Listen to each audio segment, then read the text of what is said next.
Guys, let's have a talk. We have a huge problem. Look at the graph.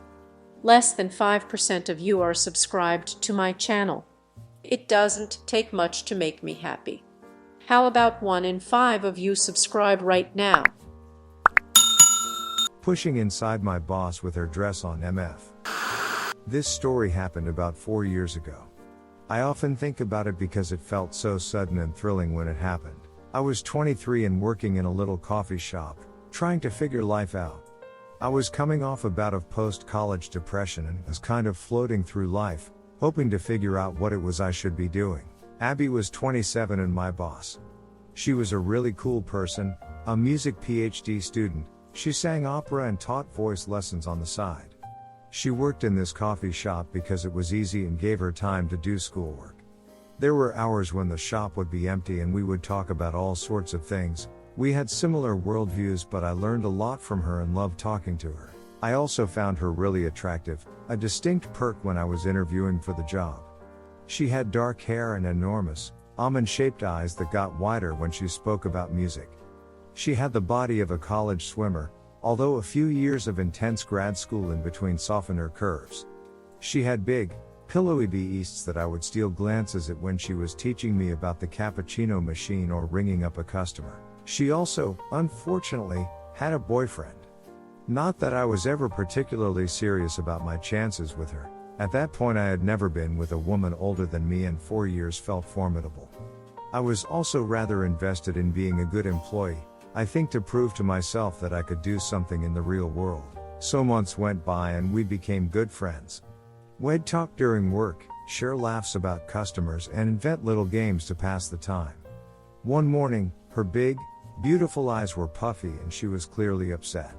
She told me that she had broken up with her boyfriend.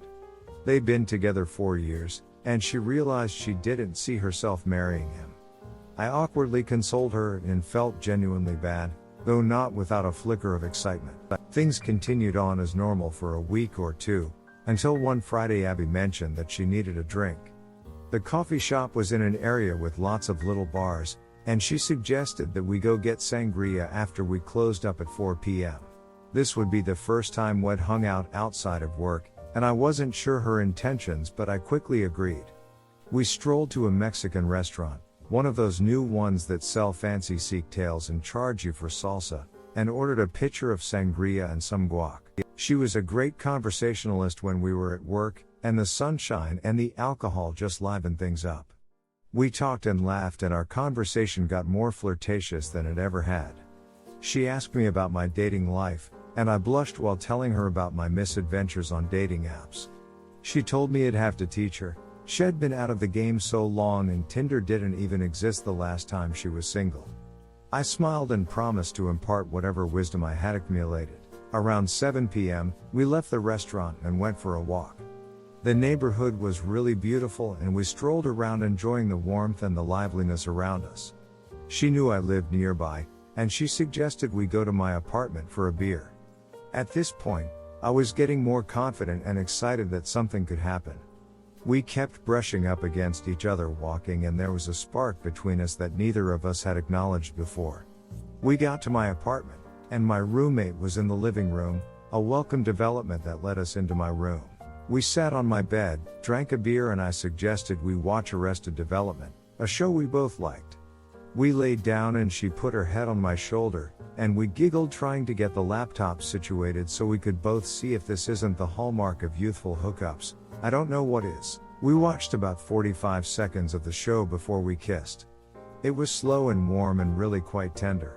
I felt a wave of caution come over me as I kissed her as I remembered just how recently she'd gotten out of a serious relationship. She looked at me with those big eyes and smiled and told me she wasn't sure what she wanted right now and she just needed a distraction and time to process everything. I told her I understood and we went back to cuddling and watching the show. This lasted another 3 or 4 minutes before we started making out again, more urgently this time. She was wearing a dress. I don't remember the color, but I remember it hugged her body and I could feel her warmth as I ran my hands over her. We rolled around on my twin bed, exploring each other's mouths. I remember she gasped a little when I kissed her neck, as if she hadn't had that feeling in years, and I found it incredibly timey. As turned on as I was careful not to push things too fast. It was still fresh in my mind that she wasn't sure what she needed, and I wanted to be sensitive to that. So I figured I'd let her guide things where she wanted them to go. She took my shirt off while I was on top of her, and I flipped us over so I was on my back and she was straddling me. She started kissing my chest and down my stomach, and unbuttoned my jeans. I looked down and saw her big eyes staring up at me and pulled her back up to kiss me. I took off my jeans so that I was in boxers and she in her dress. To briefly describe what I looked like, I'm 5'10" with dark hair and a soccer player who also likes drinking beer's body. I usually have a few days stubble and women sometimes tell me I'm cute. I have what I believe to be a perfectly average partner down there. I was so turned on I couldn't think, and ducked her just like that, with both our underwear still on and she in her dress.